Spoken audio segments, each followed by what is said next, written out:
Ces roches ont environ 125 millions d'années. À cette époque, cette partie de la Chine était tropicale et les terres étaient couvertes de nombreux lacs d'eau douce. Ils ont pointé le télescope le plus puissant jamais construit vers un ciel vide, vers l'obscurité totale. L'image est revenue révélant 800 000 galaxies cachées dans le néant. Hubble en avait trouvé 10 000 au même endroit. Nous ne voyons que 1% de ce qui existe réellement là passe. Ce n'est pas juste une autre découverte spatiale.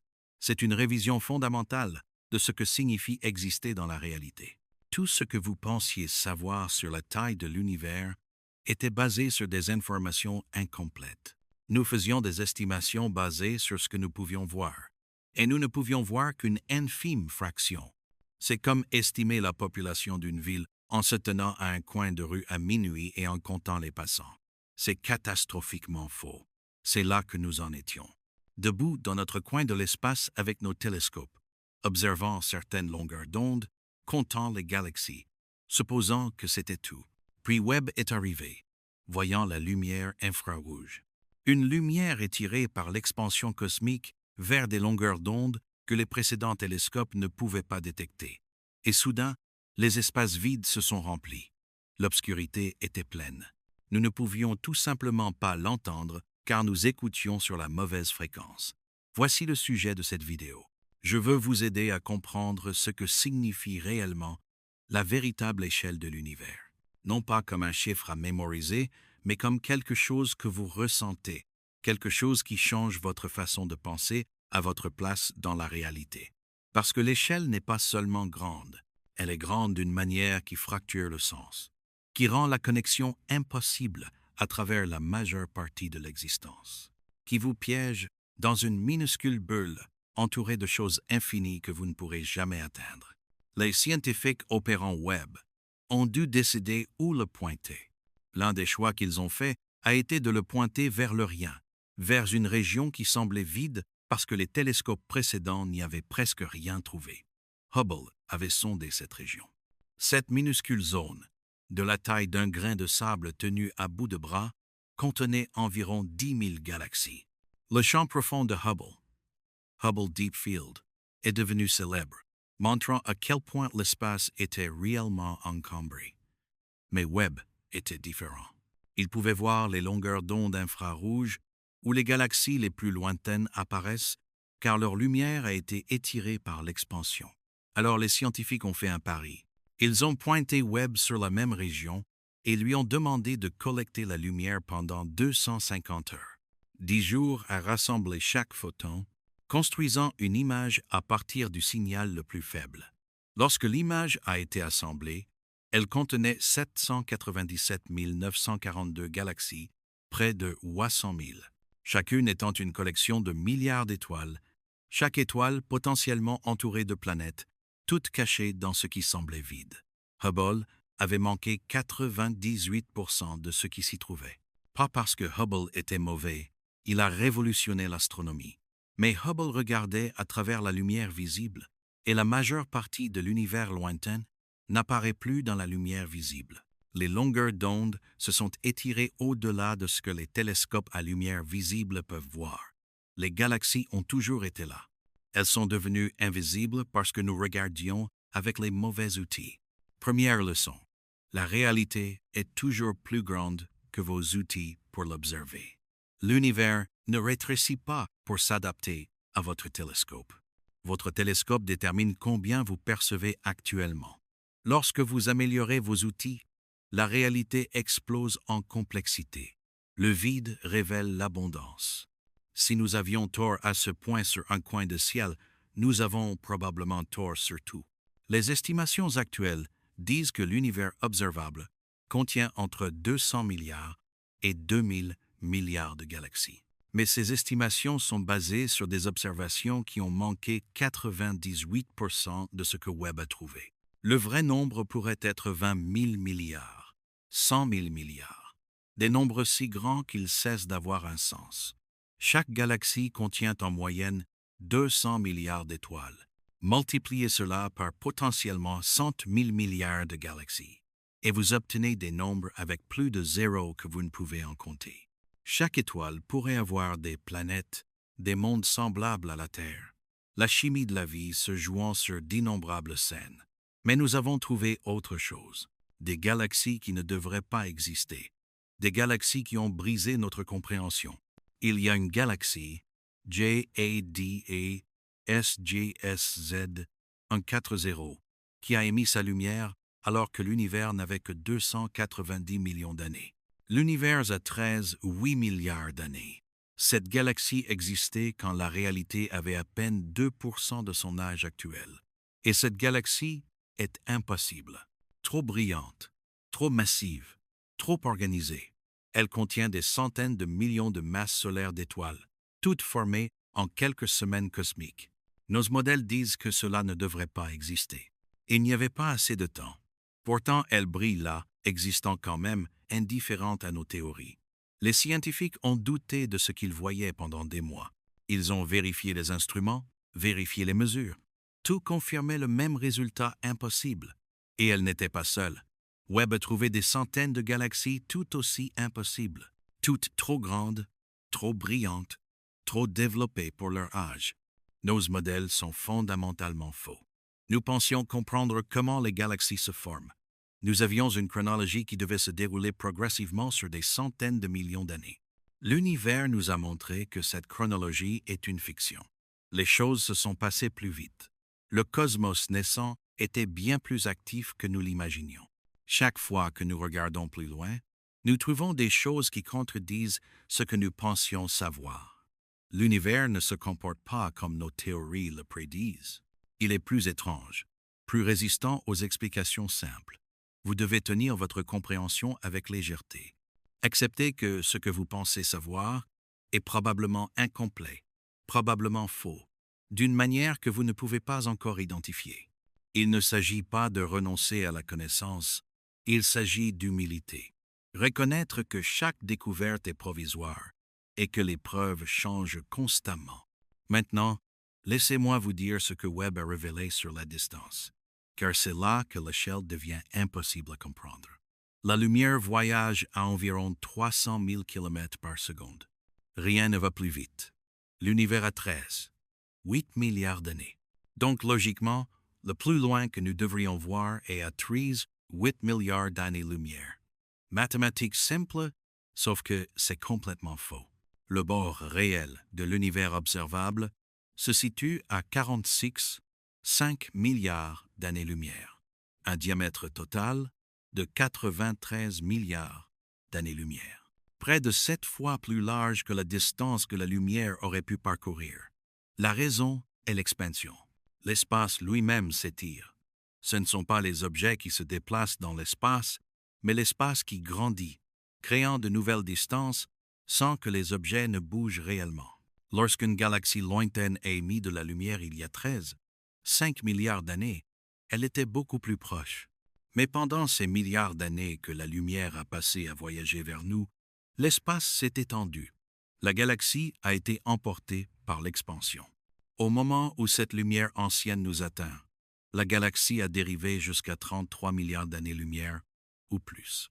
Pensez à courir sur un tapis roulant vers quelqu'un devant vous. Pendant que vous courez vers l'avant, le tapis vous tire vers l'arrière. La lumière fait la même chose, luttant contre l'expansion cosmique, et l'expansion accélère. L'espace grandit plus vite avec le temps, poussé par l'énergie noire qui compose 68% de tout. L'énergie noire provoque l'expansion de l'espace, et plus d'espace signifie plus d'énergie noire, créant plus d'expansion dans une boucle incontrôlée qui ne s'arrête jamais. Ce que cela signifie, c'est que certaines galaxies s'éloignent actuellement plus vite que la vitesse de la lumière.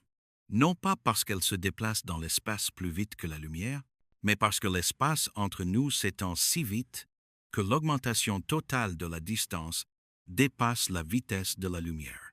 Ces galaxies se trouvent au-delà de l'horizon cosmique. La lumière qu'elles émettent maintenant ne nous atteindra jamais, car la lumière voyage vers nous à la vitesse de la lumière. Mais l'espace entre nous s'étend plus vite. Cela crée une frontière au-delà de laquelle les choses deviennent définitivement inobservables. À jamais invisibles, impossibles à voir, même avec un temps infini. Tout ce qui se trouve dans les 46,5 milliards d'années-lumière fait partie de votre univers observable. Tout ce qui est au-delà existe dans une réalité séparée à laquelle vous ne pourrez jamais accéder. Et à chaque seconde, d'autres galaxies franchissent cette frontière et disparaissent. En ce moment même, des galaxies visibles par nos télescopes sont importées au-delà du bord. Elles franchissent l'horizon et s'évanouissent pour toujours. Dans 150 milliards d'années, presque toutes les galaxies auront disparu. Les observateurs dans la Voie lactée ne verront que notre galaxie fusionnée avec Andromède.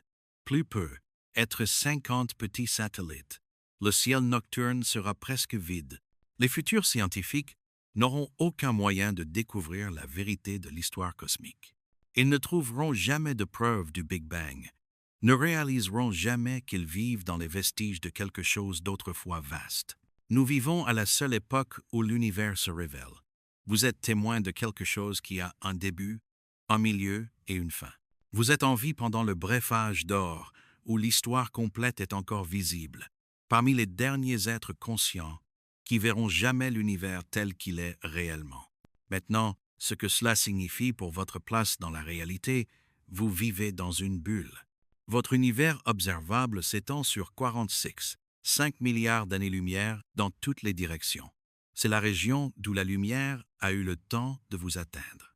Tout ce qui est à l'intérieur est potentiellement connaissable. Tout ce qui est à l'extérieur ne l'est pas. Mais votre bulle n'est pas la même que celle de quelqu'un d'autre. Placez-vous n'importe où ailleurs, et vous auriez un univers observable différent, chevauchant celui de la Terre, mais non identique. Une galaxie à 50 milliards d'années-lumière de la Terre existe dans un univers observable complètement séparé. Nous ne la verrons jamais. Elle ne nous verra jamais. Nous sommes séparés de façon permanente, physique et fondamentale. L'univers est fracturé en des milliards de bulles observables qui se chevauchent, chacune révélant un sous-ensemble différent du cosmos. Il n'y a pas de vue de nulle part. La réalité est intrinsèquement partielle, et vous êtes piégé dans votre partialité. Vous êtes cosmiquement seul d'une manière que vous ne pouvez pas réparer. Pas seul, parce que la vie n'existe pas ailleurs. Elle existe probablement, mais seul parce que la plupart de cette vie existe dans des régions que vous ne pourrez jamais contacter, avec lesquelles vous ne pourrez jamais communiquer, ni confirmer l'existence. Vous pourriez être entouré de civilisations et être quand même isolé, parce que les bulles observables ne se chevauchent pas. Du point de vue de cette galaxie lointaine, si des êtres y existent, ils regardent vers la Voie lactée telle qu'elle apparaissait il y a des milliards d'années avant votre naissance. Ils pourraient se demander si quelqu'un vit ici en regardant une lumière ancienne montrant une époque avant l'existence de la Terre. Et vous faites la même chose en sens inverse, voyant leur passé lointain alors que leur présent se déroule hors de portée. Il n'y a pas de maintenant universel, pas d'horloge cosmique synchronisant le moment présent de tout le monde. Chaque lieu a sa propre chronologie. Vous et cette galaxie lointaine n'êtes pas seulement séparés dans l'espace. Vous êtes séparés dans le temps, incapables de partager un moment présent, même en principe. C'est ce que signifie réellement l'échelle cosmique. La distance et le temps s'en mêlent de manière à rendre la connexion impossible, vous piégeant dans votre propre moment, entouré de visions d'un passé qui n'existe plus. Les chiffres que Webb révèle sont une violence faite à l'échelle humaine. Votre cerveau ne peut pas les comprendre. Quand je dis qu'il pourrait y avoir 100 000 milliards de galaxies, votre cerveau entend beaucoup et s'arrête. Le nombre est trop grand pour une machine qui a évolué pour compter des fruits. Webb vous force à affronter ce que ces chiffres signifient. Aide 100 000 galaxies dans un minuscule coin, chacune contenant 200 milliards d'étoiles.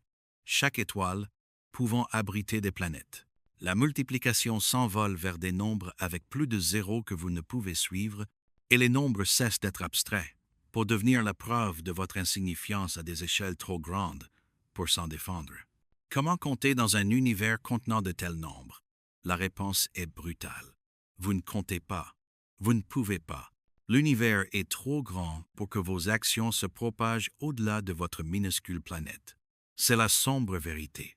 L'échelle de l'univers est un argument contre votre importance.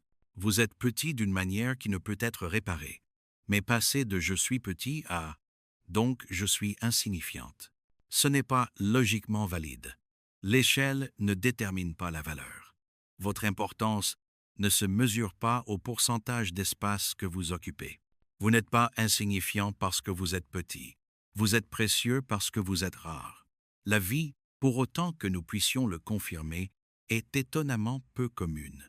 Nous l'avons trouvée sur exactement une planète. La conscience est encore plus rare. La capacité de lever les yeux et de comprendre ce que vous voyez pourrait être unique dans tout votre univers observable.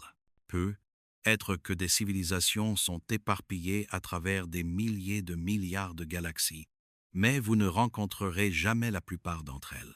Elles existent dans des bulles séparées, inaccessibles, ce qui signifie que la conscience ici, en ce moment, est irremplaçable. Pas parce qu'elle est spéciale dans un grand sens cosmique, mais parce que c'est la seule conscience à laquelle vous avez accès. Vous ne pouvez pas être quelqu'un d'autre à 50 milliards d'années-lumière. Vous devez être vous, ici et maintenant.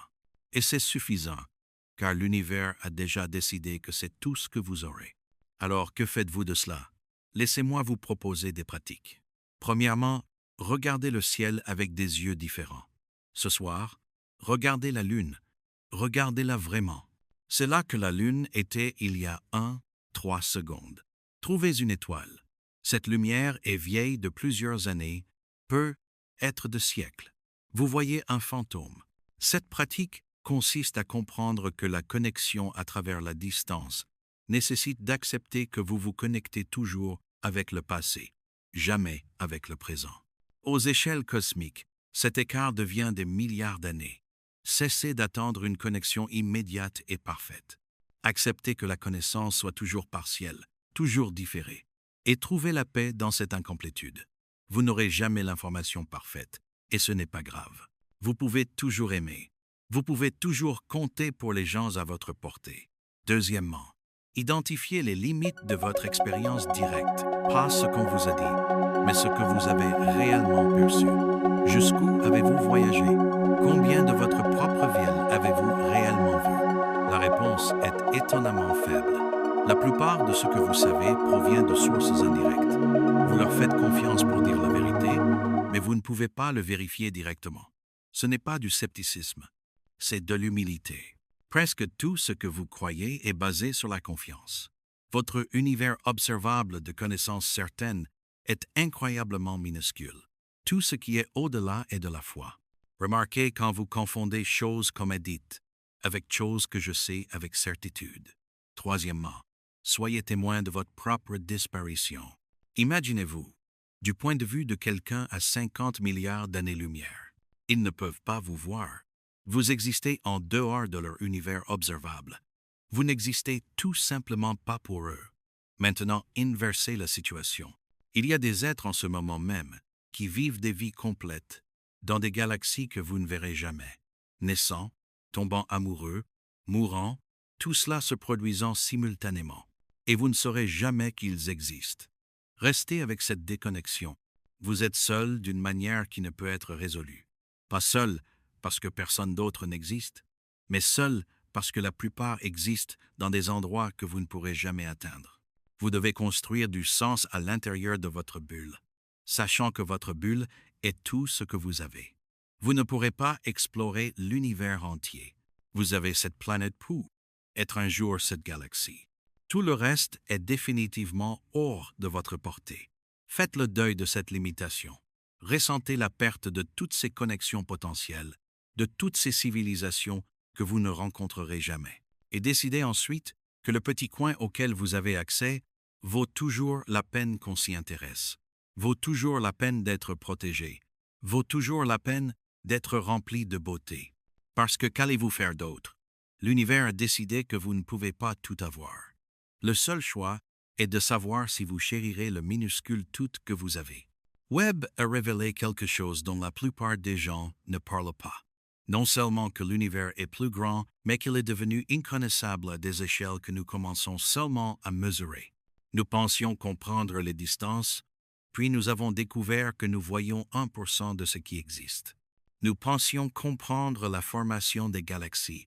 Puis nous avons trouvé des galaxies qui ne devraient pas exister. Nous pensions comprendre le temps. Puis nous avons réalisé que nous regardons toujours le passé. Cessez d'attendre que l'univers soit compréhensible.